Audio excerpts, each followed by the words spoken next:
Welcome to the Homeschool High School podcast brought to you by Seven Sisters Homeschool.com and the Ultimate Homeschool Podcast Network. I'm Vicki and I'm so excited. I haven't seen my friend Kat Patrick in a minute, and it's been a couple of years, right? Six maybe. Oh my gosh. Yeah, so time goes fast. And since we last talked and then talked to your daughter because she's been on the podcast, a lot has happened. So we want to talk about your wonderful homeschool adventure and your wonderful international school and how you homeschooled these marvelous kids you have that have gone on to do some really big exciting things. So girl, tell a little bit about you and your family. And yeah, we got 2 hours stuff to cram into one little. So how did you get started homeschooling and knowing you're going to homeschool high school from England? So first of all, I should have grabbed a box of Kleenex Okay. before I came here because the pride and relief that I feel right now as I'm graduating from high school, my last child of Yeah. 4, and looking back over where we started, Mm, what I think of as the college bound journey.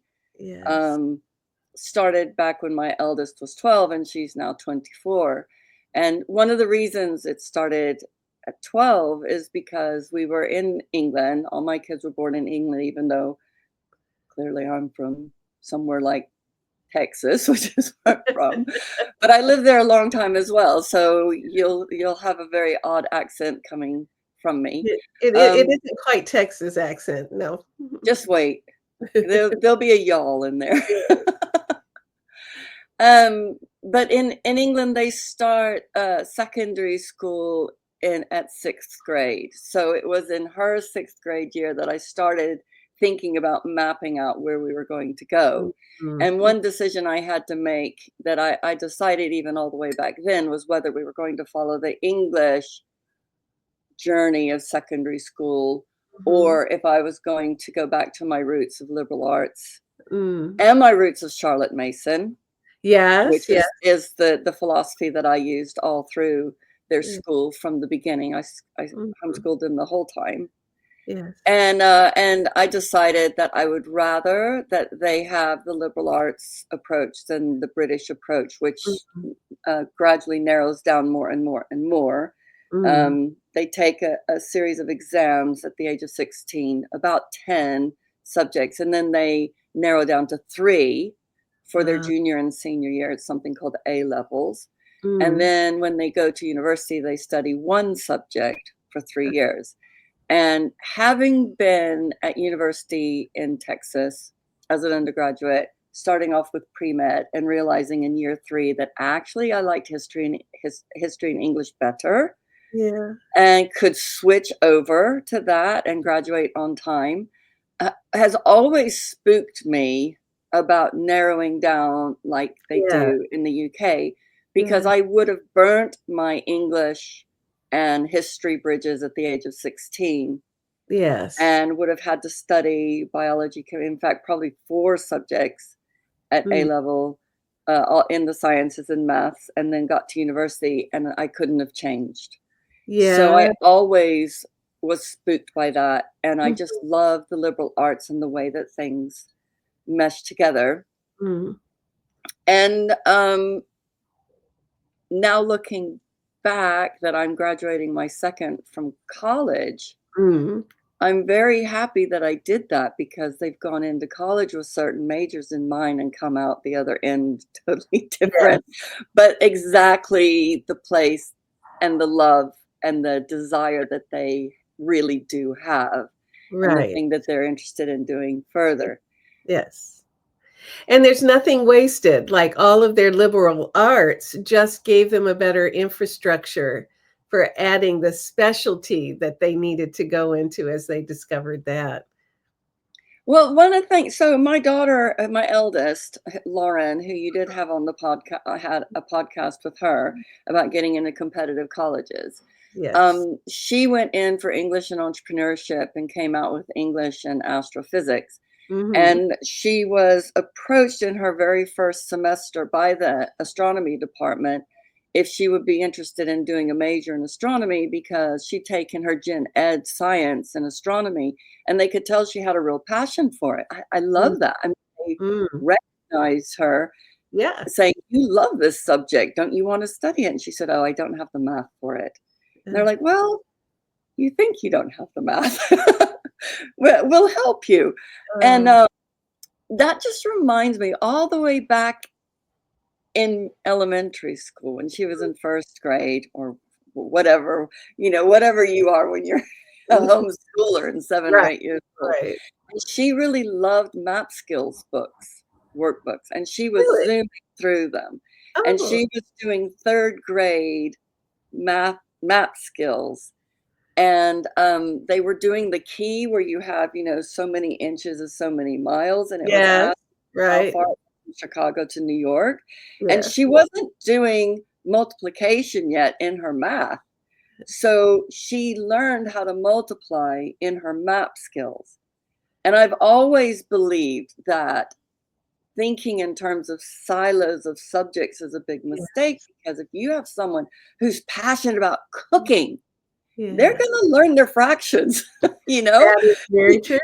Mhm. So, it's just little lessons like that early on that gave me the confidence that if you are passionate about something, you can shore up your math and Yeah. finish. And she didn't actually do astronomy, which is more like planetary science. She Yeah. did astrophysics, which was very mathematical. It's very math. Yeah. So it was that support, that belief, and that just I think the groundwork of and all through high school of learning to learn, and it's like, "Well, you haven't learned it yet."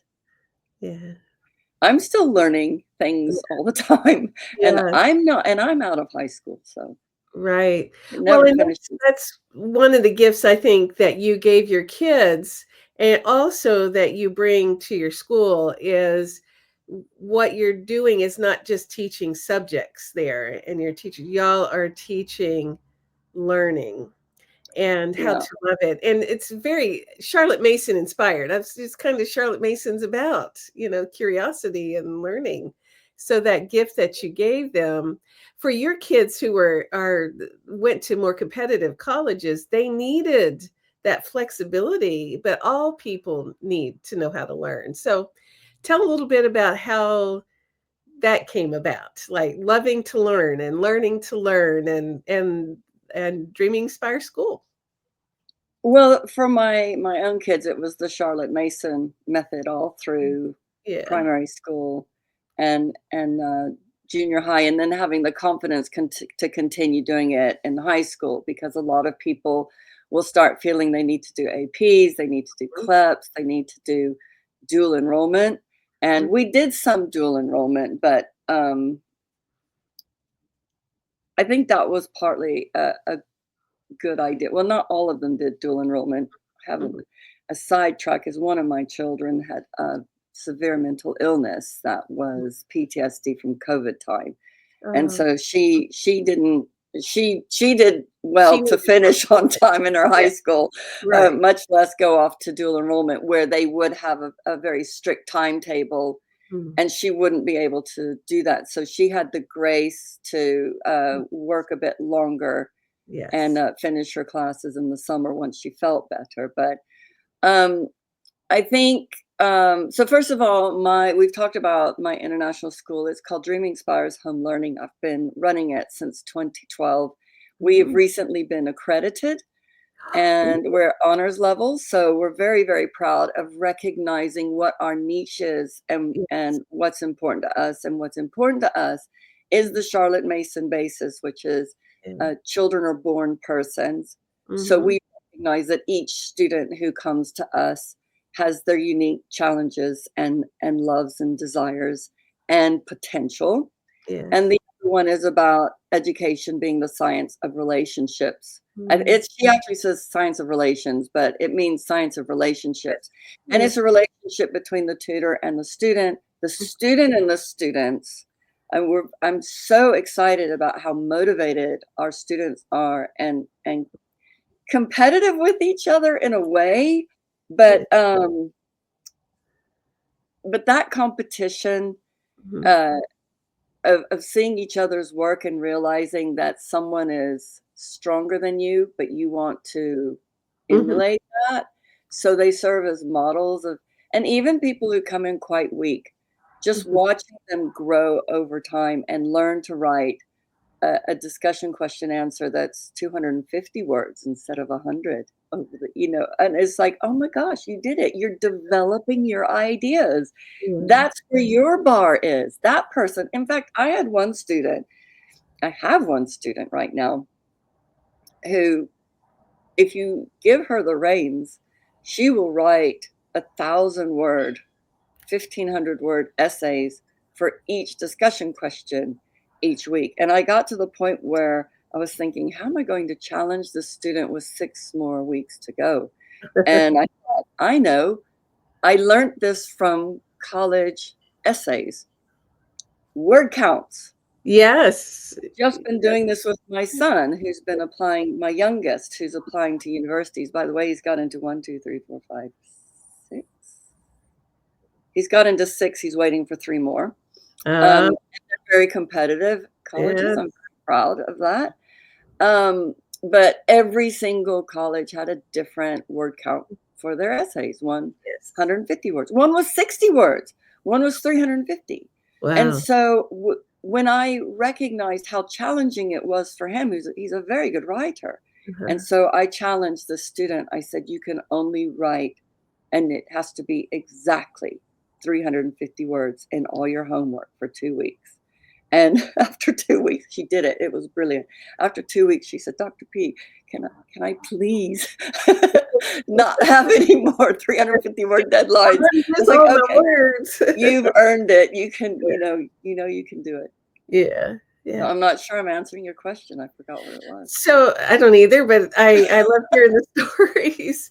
Yeah, and so part of what Charlotte Mason does, and part of what you do at Dreaming Spires Home Learning is help draw that curiosity for learning, and each teen is learning to be their best as a student. Yeah, our mantra actually at Dreaming Spires, and I'm sure this is unique, is we want you better in May than you are today.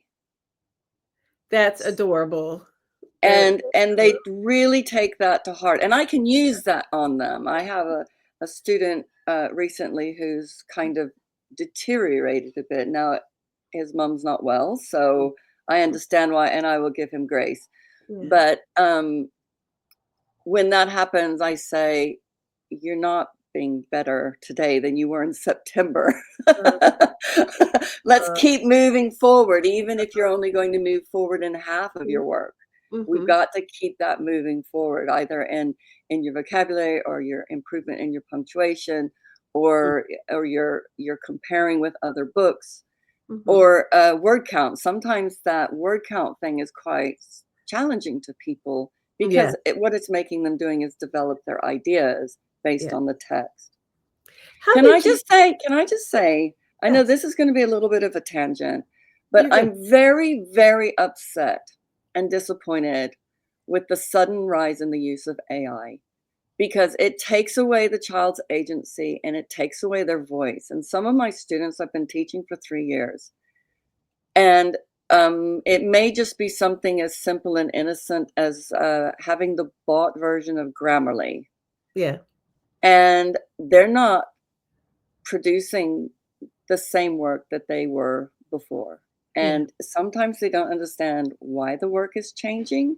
Mhm. But absolutely, 100%, I don't see that it's helpful in a child's learning journey, Yeah. because it's not their words, it's not their ideas, it's not coming from their brain, and they're not learning to express themselves in their own way.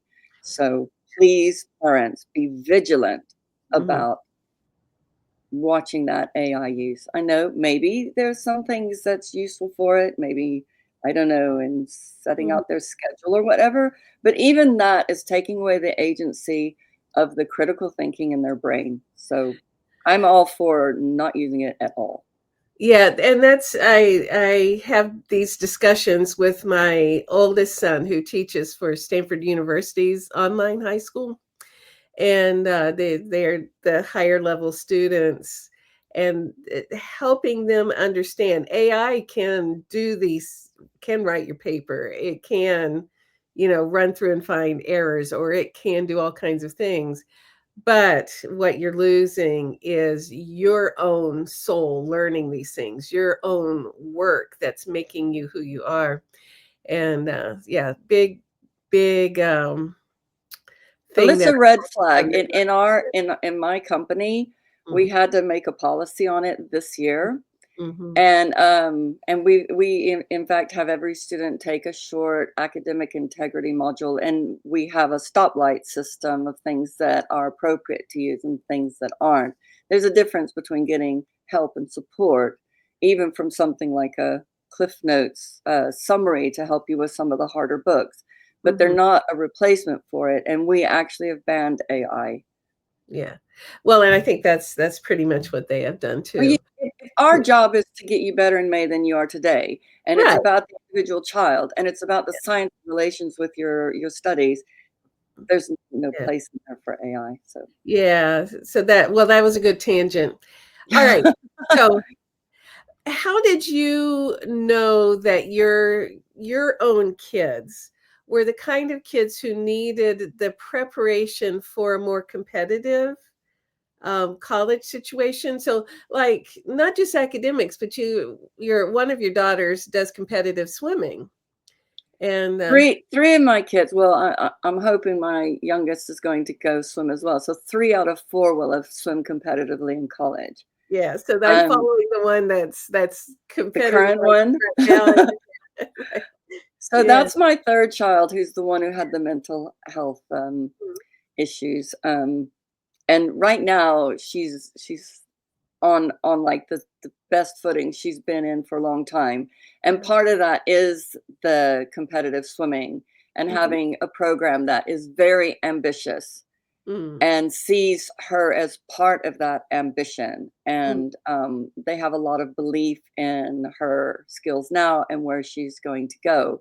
And yeah, in fact, she qualified for 4 races in the NCAA nationals, right. and 3 out of the 4 of them she placed, and in fact, one of them she was on the national championship relay team, and so she's got 3 All-American certificates now. If you told me that 2 years ago, I would have thought, "Well, I know she can, Uh-huh. but I don't know that she will Yeah. because of, things." Yeah. And she had coaches who saw things in them. So uh, kind of what I'm picking up is you're like your oldest, whose professors at college saw astrophysics in her. You saw swimming and academics in your kids. How would you, if you had a parent who says, "How do I know? How do I see things in my kids? How do I notice what is there to develop?" What Yeah, would you? I think that's the lovely thing about Charlotte Mason is Mhm, that it doesn't have clear cut right and wrong things to mm, do. mhm, So always throughout all of my homeschooling with the kids, mhm. I taught all 4 of them together. Uh-huh. So even my very bright, precocious eldest Uh-huh. was learning the same things as my youngest. I would say my youngest maybe didn't understand everything that was going on, Right. but I just used wonderful books, Mhm. and the only book that's ever been too hard was for the time was, and the only book we ever abandoned was Hunchback of Notre Dame. Okay. When I was explaining to them every third word about what was happening, I realized that book's too Not the hard time. for us. It's not the right thing. Um, but we just always had a series of books going on at the same time, and Mhm, I would read them out loud while they would be painting, drawing, mhm, sewing, mhm, Lego, whatever. And at mhm, the end of sort of 30 minutes, I would have each one of them say something that they remembered. Mhm. So that's narration. And Mhm. then I would also, we did Bible memory. Mhm. And that was a Simply Charlotte Mason free idea with index cards and things like that. And we would do copy work, and that would be separate, and we would do math, and that would be separate. I used something called Schiller Math, which is actually a Montessori math Mm. in elementary school. And I Mhm. had somebody always teaching them a foreign language, either at the local Mhm. Spanish class on a Saturday, or for a while we had au pairs in Europe. Oh, nice. So I had Spanish au pairs who would teach them Mhm. Spanish. And I think I just never limited them, I think is what I would say. So in the Schiller Math, for example, uh, you you can take some unit in tests. Mhm. And so my third child, the swimmer, she's quite impatient about things. And so she took a whole bunch of the tests to test out of the earlier books Uh-huh. and Uh-huh. found her level. And then she was like, Yeah. okay, I can't do this one. And so then she just picked up from there. Mhm. But she was like doing 4-digit multiplication at the age of 8 using cubes, okay? Using cubes and Right, what we call right. cubes, flat, what we call the tens, 10 bars and Mhm. unit cubes. But she was Mhm. able to do all that and Mhm. visualize how that was working. Mhm. So I think one of the things was basically not to limit them and not to lower my expectations. Always have really high expectations. I think that Mhm. comes from the time that I was a teacher. I used to teach in private girls' schools in Oxford, Mm. and one year we were going to have an inspection of the school, and Uh, so we were putting together all these documents. And one of our big documents we were working on was this word differentiation, which is when you have a classroom of students, how can you teach to the middle bit, but also not lose the ones behind? mhm. And I was very passionate, having been in gifted and talented programs when I was younger, that not only do you have to make sure you're not leaving the some of students behind, Mhm. don't limit your higher students. So Yeah. differentiation is also about your more advanced students. But remember, advanced students aren't always advanced in everything. So you might Right. be really good in English, but not very good in math. Mhm. So teach each subject to the level of for that Mhm. child. Mhm. And one of the things that teachers are always doing with the more advanced students is either leaving them bored Right. or giving them more work. Right. Thanks. I think they won't work hard then. Yeah. Um, so it's always just having that expectation of higher learning. But if they can't quite do it, you can pull it back. You can go slower, Mhm. take more time on it. We did one book that took us 18 months to finish. One of the most influential books of all of our homeschooling, which is The Astronaut's Guide to Life on Earth by the astronaut guy from Canada. His name I Sounds forgot. I But haven't read that one. Now I've got to add that to my wish list. an absolutely brilliant book, and Yeah. it led to my eldest having a crisis at the age of 12 or 13 when he says he saw the moon landing in 1969 when he was in Canada. He Uh-huh. decided he wanted to be an astronaut. However, he was Canadian. There was no place for Canadian astronauts at the time, Mhm. and NASA didn't let foreign astronauts join their program. But he said from then on, he determined that he would live his life as though he was going to be an astronaut. So he made all of his decisions from the age of 9 to being an astronaut. Well, there's And one determined kid there. Yes. my daughter just fell into floods of tears because she says, I want to be a writer. And I was like, well, be a writer. Yeah.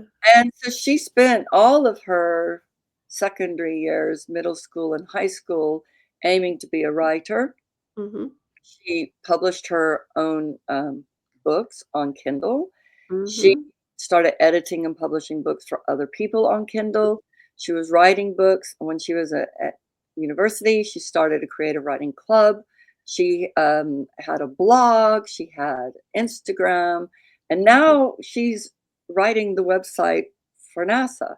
And Yeah. she's still pursuing her dreams of being I think it's a fantasy writer. I'm not quite sure. I'm sorry. Because she sometimes shifts genres, Yeah. but Yeah. she's still working on her individual fiction writing as well. And she also does a podcast on Doctor Who. She analyzes Doctor Who and Oh my goodness. and Uh-huh. especially the science of it. And Yeah. she's amazing. Yeah, she's very, very popular as a Doctor Who commentator. That So that is she's not given up on yeah. her goals of writing, but Yeah. realized that along the way she could have a job in the other thing that she loves, which is Yeah. space. Yeah. Well, and so that's the one of the beautiful things Charlotte Mason does is allow kids to discover and grow. And what you did is allow your kids to believe in themselves and invest in things like your daughter wanted to write, so she did. Yeah. Kids want to swim, so you did. And believing that they could do all kinds of really cool things and giving them the confidence that they could. Yeah, it's really I'll try to make this short, what I'm about to say.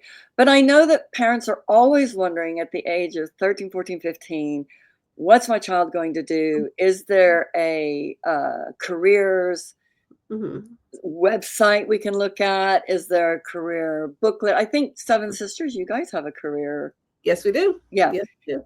I'm always recommending that. Yes. What I did, so my that was my first child sorted quite Mhm. young, what she was going to do. I had Mhm. no idea what my second child was going to do. He was quite a late bloomer in his writing.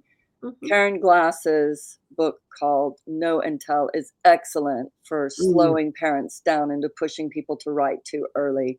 And I'm awesome. glad I waited because he's Yeah, about to graduate with practically a 4.0 in yeah. political science, East Asian studies, and English. And I mean, Awesome, this was a boy, awesome. trust me, was But he not took a his writer. time. Yeah, it was his time. It was his time. Yeah. And I had a coffee date with him when he was about 15 to talk to him about where are we going to go with your studies. Uh-huh. And this was actually, interestingly, about a year before he started studying Japanese and became very excited Mm, about Japanese. mm. And actually went and studied in Japan last year. Uh, But we were studying the Seven Mountains of Influence at our church at the time. And so I just used that as a basis and said, do you think you'll go into education? Do you think you'll go into business? mm, And he said, I want to go into entertainment. And I thought, but you don't like to yeah. act. And he said, I don't want to. I don't want to act. I want to be like a director or something. I want to make people laugh. And so I thought, this is the direction we were going to go. Uh-huh. And film is definitely a passion of his. His capstone project in political science is about the Department of Defense's influence on war films. Mhm. And I'm hoping the graduate degree that he's going to go into is about film archiving, but we haven't, any day we'll hear. Yeah. But just basically helping him realize that what he's interested in is these kinds of media things. And Mhm. although he didn't go into media, he didn't Mhm. go into film work, he didn't Mm. go into directing or any of that kind of thing, but it, he was slipping it in Yes. art history, in his Mhm. political science, in his Japanese, Mhm. his Japan studies. And so just because they don't study that doesn't mean that that's not still their passion. Yeah, and you don't know where that's going, even if it's just an avocation. There's nothing ever wasted. And All it right. may end up being his job. Yeah. Yeah. And so my third child, we still don't know. Right now she's psychology. Right Hey, now, there's not enough it, psychologists in the world. Yes. yeah, but a D2 swimmer at the high Mm. level, it really is their job to swim. Yes, it And it is. suits Yeah. her. She's not really that she's She's still curious about the world, but she doesn't know what she wants to do, and she's happy she's to focus on the swimming and then she's doing decide what it's hers to next. do right now. Yeah. But Yeah. it's been really interesting with my son who's been applying to colleges. And it's been quite a journey because he thinks he wants to do astrobiology. And the Uh-huh. thing about astrobiology is you don't do that as an undergrad generally anyway. So he's going to go biology route, Mhm. and he wants to swim in college. But he applied to about 9 different colleges, some of which he can't swim for. They're either D1 or too fast for him. Mhm. Mhm. And so when we've been going to swim meets lately and talking and going to college visits, we've Mhm. had really good conversations about what do you really want out of your college? And the more we've looked at places Mhm. and the more he's been thinking about it and it's becoming very real for him, he says, I do want to swim in college.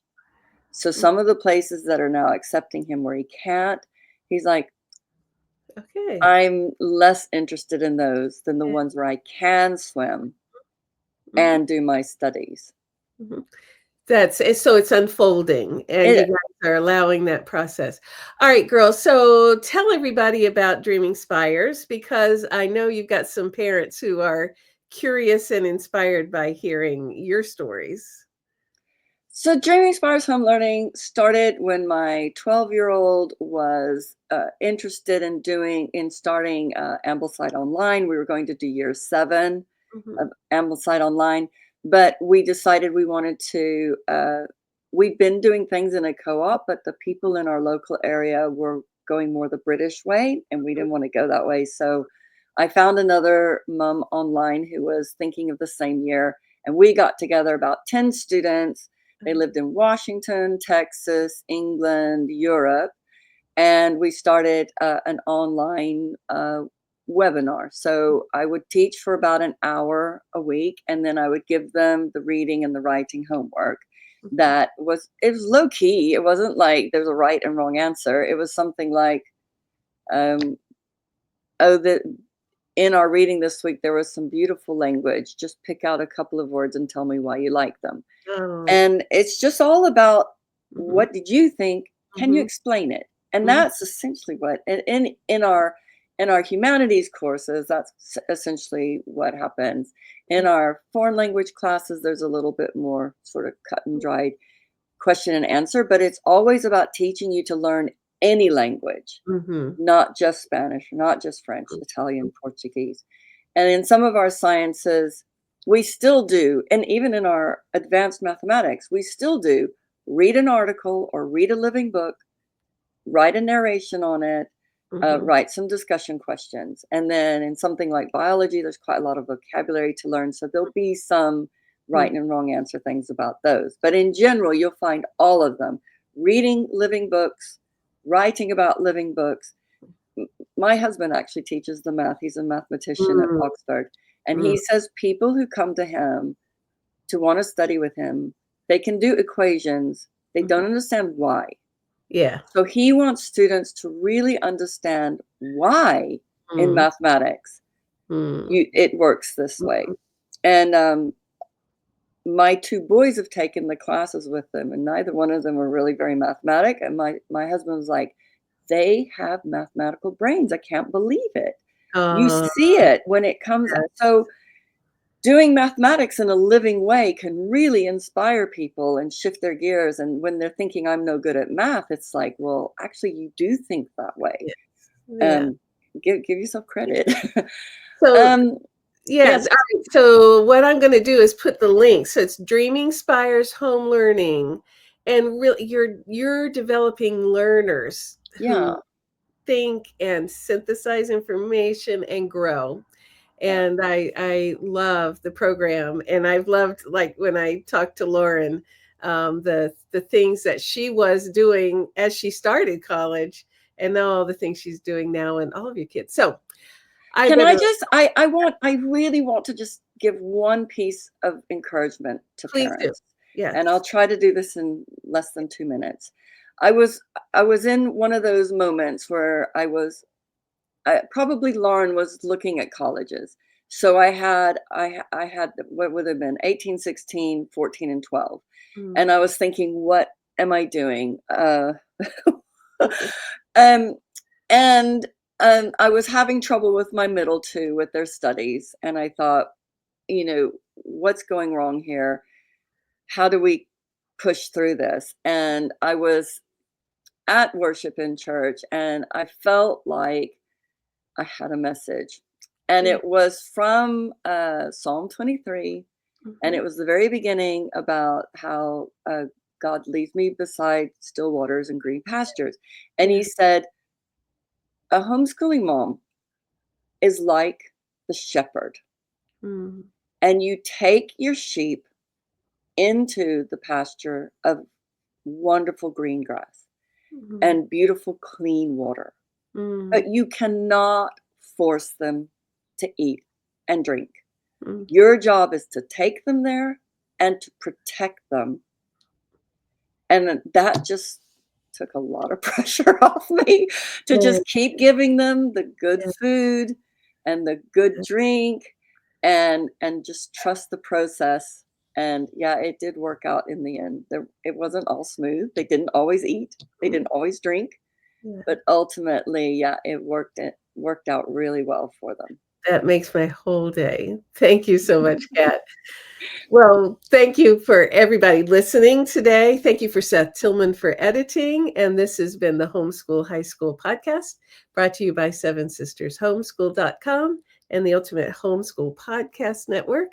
We will see you next week.